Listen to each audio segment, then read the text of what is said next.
देश में ट्रांस लोगों को मानसिक स्वास्थ्य सेवाओं में आ रही है दिक्कत।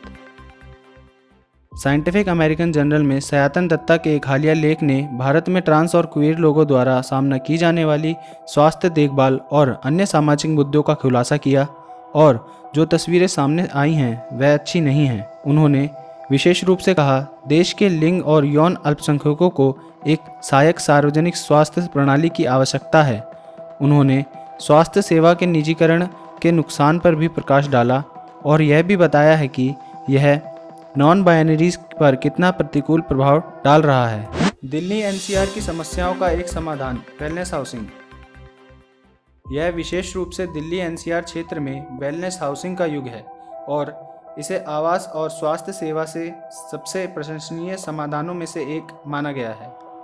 शहरों में अत्यधिक शोर और वायु प्रदूषण ने लोगों के बीच विभिन्न तनाव, भावनात्मक, सामाजिक और मनोवैज्ञानिक मुद्दों का विकास किया है और इसका एक समाधान वेलनेस हाउसिंग परियोजना में देखा जाता है।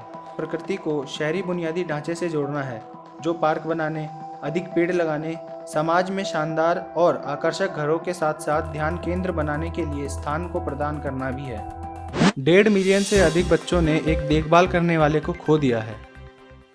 हाल ही में प्रकाशित रिपोर्ट, जिसे कोविड-19 से संबंधित मौतें कहा जाता है, से पता चलता है कि दुनिया भर में 1.5 मिलियन से अधिक बच्चों ने कम से कम एक अभिभावक, माता पिता, दादा दादी या घर में रहने वाले एक करीबी रिश्तेदार को खो दिया है।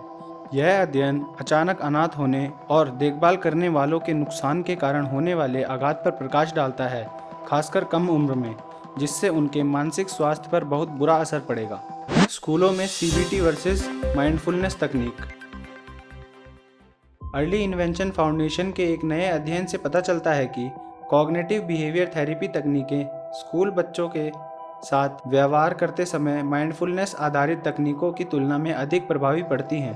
क्षेपों का बच्चे के मनोवैज्ञानिक कल्याण पर अधिक सकारात्मक प्रभाव पड़ता है और यह उन शिक्षकों की भूमिका को भी ध्यान में रखता है जो बच्चे के जीवन में प्रमुख भूमिका अदा करते हैं। ऑटिस्टिक लोगों की मदद के लिए यूके सरकार ने शुरू की रणनीति। यूनाइटेड किंगडम की सरकार ने ऑटिज्म से पीड़ित लोगों के जीवन को बेहतर बनाने के लिए 5 वर्षीय लैंडमार्क की शुरुआत की। इस रणनीति का उद्देश्य निदान प्रक्रिया को तेज और अधिक कुशल बनाना है और ऑटिस्टिक रोगियों के समर्थन और देखभाल में सुधार करना भी है। यह एक दीर्घकालिक योजना है जो समुदाय को आत्म केंद्रित और अन्य समान विकारों के बारे में शिक्षित करती है, ताकि इन रोगियों के जीवन को बेहतर बनाने और एक समावेशी संस्कृति बनाने में मदद मिल सके। नीरव मोदी की नई प्रत्यर्पण अपील में भारत के जेलों में निम्न मानसिक स्वास्थ्य का किया बहाना। नीरव मोदी के वकील का कहना है कि भारत के जेलों में मानसिक स्वास्थ्य की स्थिति इतनी दयनीय है कि समय पर डॉक्टर से संपर्क करना भी बहुत मुश्किल है, जबकि परिवार में आत्महत्या के इतिहास के कारण मोदी आत्महत्या की प्रवृत्ति के लिए प्रवृत्त है। मानसिक स्वास्थ्य का बहाना एक पुलिस कांस्टेबल को पड़ा भारी। मानसिक बीमारी का इस्तेमाल सहानुभूति हासिल करने के लिए किया जा रहा है, यह कहकर कोर्ट ने दिल्ली पुलिस के हेड कांस्टेबल, जिसको सीबीआई ने घूस लेने के आरोप में गिरफ्तार किया था, उसकी जमानत याचिका खारिज की। आरोपी के वकील ने याचिका दायर करते वक्त यह दलील दी थी कि आरोपी का अपने बच्चे के साथ रहना उसका अधिकार है क्योंकि उसके बच्चे को मानसिक स्वास्थ्य समस्या है।